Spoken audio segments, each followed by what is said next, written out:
শতাব্দীর সবচেয়ে শক্তিশালী ঘূর্ণিঝড় ম্যালিসার তাণ্ডবে রীতিমতো তছনছ জামাইকা। পুরো দেশ জুড়ে বিচ্ছিন্ন রয়েছে বিদ্যুৎ, পানির নিচে তলিয়ে গেছে অনেক এলাকা, বন্ধ রয়েছে যোগাযোগ ব্যবস্থা। এরই মধ্যে দুর্যোগপ্রবণ অঞ্চল হিসেবে ঘোষণা করেছেন প্রধানমন্ত্রী অ্যান্ড্রু হলনেস। সবচেয়ে বেশি ক্ষতিগ্রস্ত হয়েছে দেশটি খাদ্য উৎপাদনের মূল অঞ্চল হিসেবে পরিচিত সেন্ট এলিজাবেথ জেলা। প্রায় ১৭৪ বছরের মধ্যে সবচেয়ে শক্তিশালী ঘূর্ণিঝড়ের আঘাতে বিধ্বস্ত হয়েছে একাধিক হাসপাতাল ও জনপদ। ঘরবাড়ি ও কৃষিক্ষেত্রে নেমে এসেছে ব্যাপক ধ্বংসযজ্ঞ।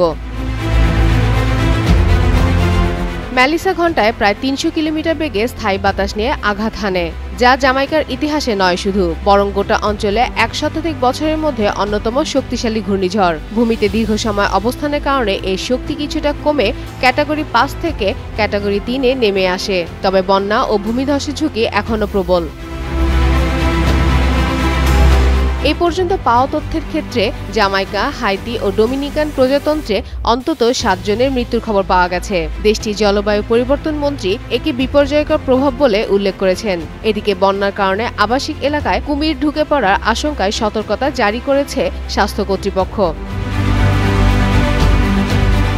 এদিকে জামাইকার পর এখন কিউবার দিকে ধেয়ে এগোচ্ছে শতাব্দীর ভয়ঙ্কর এই ঘূর্ণিঝড়। মঙ্গলবার উত্তর পশ্চিমে কিউবা ও পরে বাহামার দিকে যাবে বলে ধারণা করা হচ্ছে। বিশেষজ্ঞদের মতে মানবসৃষ্ট জলবায়ু পরিবর্তনের ফলে এমন তীব্র ও দীর্ঘস্থায়ী ঘূর্ণিঝড়ের সংখ্যা বাড়ছে। জাতিসংঘ বার্বাডোস থেকে প্রাথমিকভাবে ২,০০০ ত্রাণ কিট পাঠানোর প্রস্তুতি নিচ্ছে। প্রায় ২৫,০০০ পর্যটক এখনও দ্বীপে অবস্থান করছেন।